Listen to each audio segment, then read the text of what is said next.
इस दुनिया में कुछ भी अचल नहीं है, सब अस्थिर है, चल है। बचपन देखो जवानी की यात्रा पर है, जवानी देखो तो बुढ़ापे की यात्रा पर है, और बुढ़ापा देखो तो मौत की यात्रा पर है।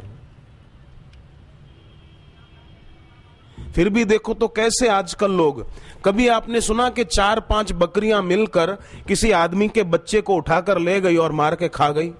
कभी सुना? पर मनुष्य बकरियों को और बकरियों के बच्चों को काट कर खा जाते हैं। पशुओं से गया बीता ऐसा इंसान।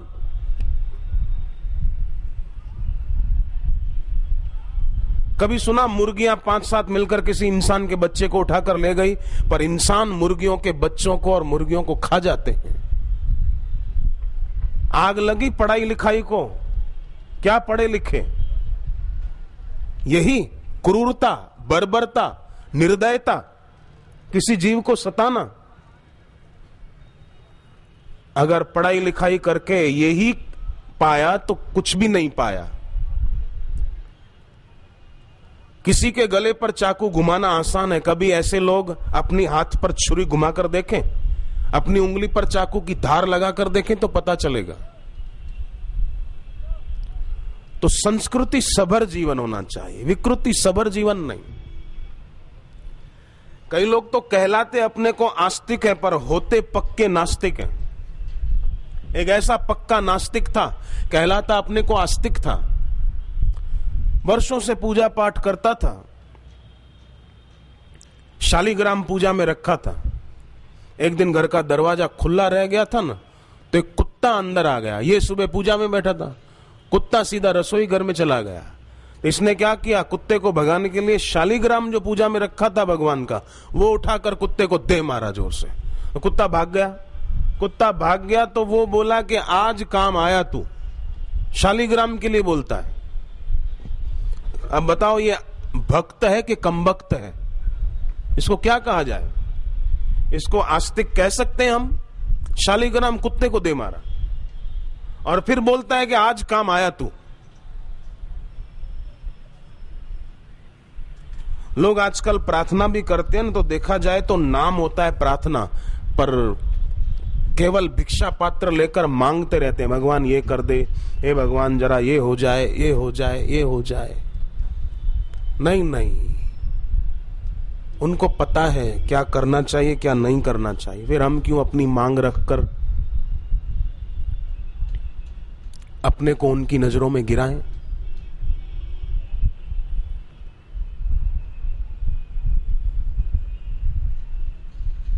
हम तो केवट, शबरी, अहिल्या ने भगवान से क्या मांगा?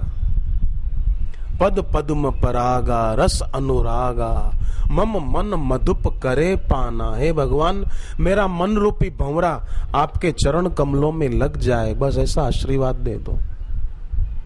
विनती प्रभु मोरी मैं मति भोरी। हे भगवान, मेरी विनती है, मैं आपसे और कुछ नहीं मांगती हूं, मैं केवल इतना ही मांगती हूं, मेरा मन रूपी भंवरा है भगवान आपके चरण कमलों में लग जाए।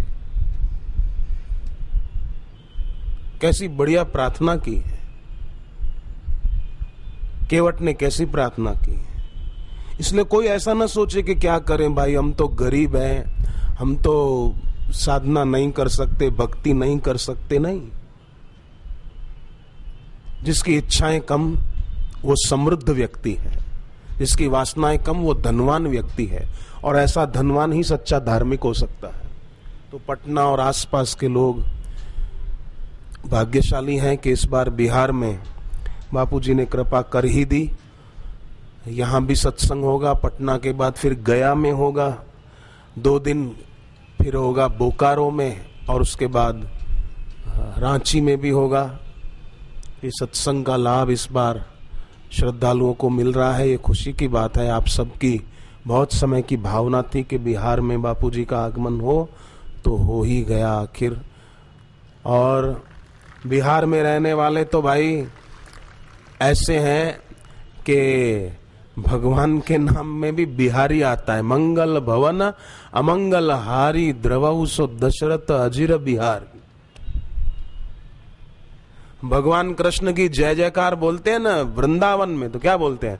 वृंदावन बिहारी लाल की जय, ऐसा बोलते हैं। और आपकी तो जय जयकार सब जगह हो रही है भाई, बिहार वालों की। और अब तो देश विदेश में जितने भी साधक हैं, अपने बापूजी के भक्त हैं, दीक्षा लिए हुए करोड़ों लोग हैं, सब के मुख पर एक ही चर्चा, बापूजी कहाँ जा रहे हैं? बोले बापूजी बिहार जा रहे हैं। अरे भाई बापूजी का तो अब 10-12 दिन बिहार में ही कार्यक्रम है, पटना में है, गया में है, बोकारो में है। कह रहे बापूजी ने इस बार वहां कृपा बरसा दी है। तो आप सबकी श्रद्धा, आप सबकी भक्ति भावना गुरुदेव को खींच कर ले आई है। पैसों के बल से और सत्ता के बल से ऐसे महापुरुष को रिझाया नहीं जा सकता। अमेरिका वाले कितनी प्रार्थना कर रहे हैं बापूजी को कि गुरुदेव आप पधारो पधारो। बापूजी ने 1995 में आखिरी सत्संग किया अमेरिका में। ये 2010 चल रहा है, 15 साल बीत गए, अभी तक बापूजी ने उनको दोबारा तारीख नहीं दी और देंगे ऐसी आशा भी नहीं है। उसके बाद तो उन्होंने वहां आश्रम बनाए, न्यू जर्सी में आश्रम बनाया अमेरिका वालों ने, वॉशिंगटन डीसी में आश्रम बनाया। ये तो मीडिया वाले और कुप्रचार करने वाले बकते रहते हैं, जमीन हड़प कर ली, जमीन हड़प कर ली। कोई जमीन आश्रम ने आज तक हड़प न की है, न कभी करेंगे। अमेरिका में आश्रम बनाया तो क्या वहां भी जमीन हड़प की है? अमेरिका के लोग आश्रम बनाकर बैठे हैं और बापू अभी तक अमेरिका नहीं जा रहे हैं, उनको तारीख नहीं दे रहे हैं। न्यू जर्सी में आश्रम बना, उसके उद्घाटन महोत्सव में बापूजी नहीं गए। वॉशिंगटन डीसी में आश्रम बना, उद्घाटन महोत्सव में बापूजी नहीं गए। बापूजी को कुछ नहीं चाहिए, वे चाहते सब झोली भर लें। बापूजी तो ये चाहते कि हम अपनी झोली भर लें, हम अपना कल्याण कर लें, हमारा भारत देश विश्व गुरु के पद पर अभिषिक्त हो, ये बापू चाहते हैं। हमारा भारत देश व्यसनों के दूषित प्रभाव से मुक्त हो जाए, ये बापूजी चाहते हैं। हमारे देश में एकता और भाईचारे की भावना बढ़े, ये बापूजी चाहते हैं। हमारे देश के बच्चे विद्यावान हो, ये बापूजी चाहते हैं। हमारे देश के विद्यार्थी महान प्रतिभावान छात्र हो, ये बापूजी चाहते हैं। वे चाहते सब झोली भर लें। इसलिए तो गुरुदेव सत्संग देने आते हैं, नहीं तो क्यों? गुरुदेव को कुछ लेना थोड़ी है हमसे, वे देते ही हैं हमको। अपनी करुणा कृपा के द्वारा वे हमारा हित ही करते हैं। पर मूढ़ आदमी समझ नहीं पाता है ना। दुर्योधन को श्री कृष्ण की हर लीला में दोष दिखता था और गोप गोपियों को भगवान कृष्ण की हर लीला में आनंद आता था, खुशी होती थी। क्योंकि दुर्योधन की श्रद्धा नहीं थी और गोप गोपियों की श्रद्धा भक्ति खूब थी।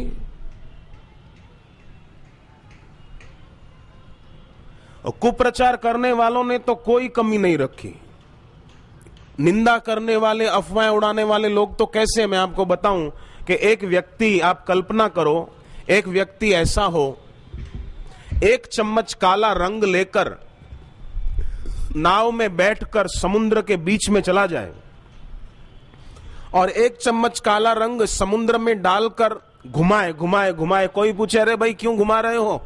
बोले मैं सागर के पानी का रंग बदलना चाहता हूं। अरे प्यारे, तेरी जिंदगी पूरी हो जाएगी पर सागर के पानी का रंग तू बदल नहीं सकता।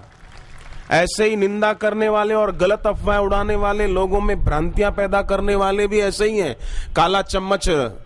काला रंग 1 चम्मच लेके समुद्र में डालकर घुमा रहे हैं, पर बापूजी के प्रति आस्था रखने वाले भक्तों का भी सागर है। वो तो कल सुबह यहां पता चलेगा कि कैसे भीड़ उमड़ती है।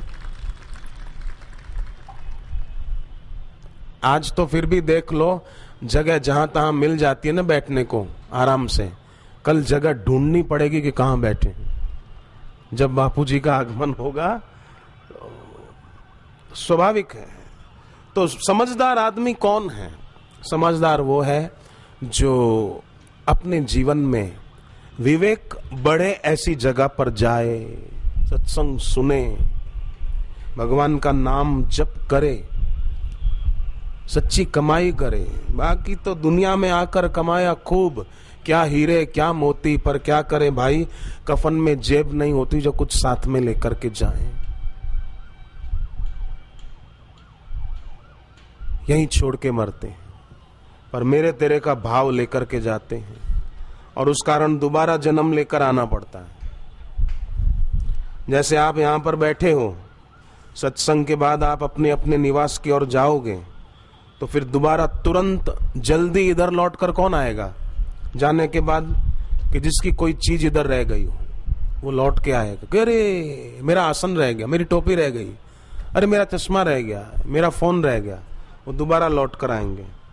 ऐसे ही दुनिया से मरकर जाते हैं तो दोबारा जन्म लेकर वही आते हैं जिनकी दुनिया की चीजों में मेरेपन की बुद्धि रह गई, मेरा मेरा मेरा मेरा, दोबारा आते हैं। पर भक्त की भगवान में और गुरु में होती है तो उनको दोबारा आना नहीं पड़ता, वो मुक्त हो जाते हैं। इसलिए बड़भागी वो है जिसकी भगवान में और भगवत प्राप्त गुरु में मेरेपन की बुद्धि हो जाए, श्रद्धा हो जाए, तो वो आदमी भाग्यशाली है। तो आप सचमुच में ऐसे भाग्यशाली हैं कि आपकी सत्संग में आकर बैठने की रुचि हुई।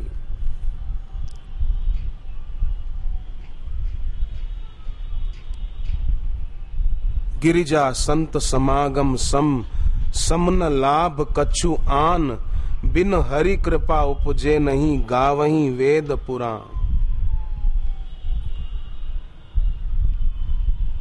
भगवान की कृपा के बिना ये नहीं होता। भक्ति की धारा गुरुवर बहाते, पूज्य बापू अपने सत्संग में भक्ति की गंगा बहाते हैं, जिसमें अवगाहन करने वाले लोग पवित्र हो जाते हैं। पानी की गंगा में तो कोई नहाए तो तैरना ना आता हो तो डूब जाने का डर है, पर गुरुदेव के श्रीमुख से जो भक्ति की ज्ञान की गंगा बहती है उसमें डूबने का डर नहीं है, तर जाए। एक आदमी ने कहा कि मेरे सिर पे कर्जा बहुत था, बड़ा दुखी रहता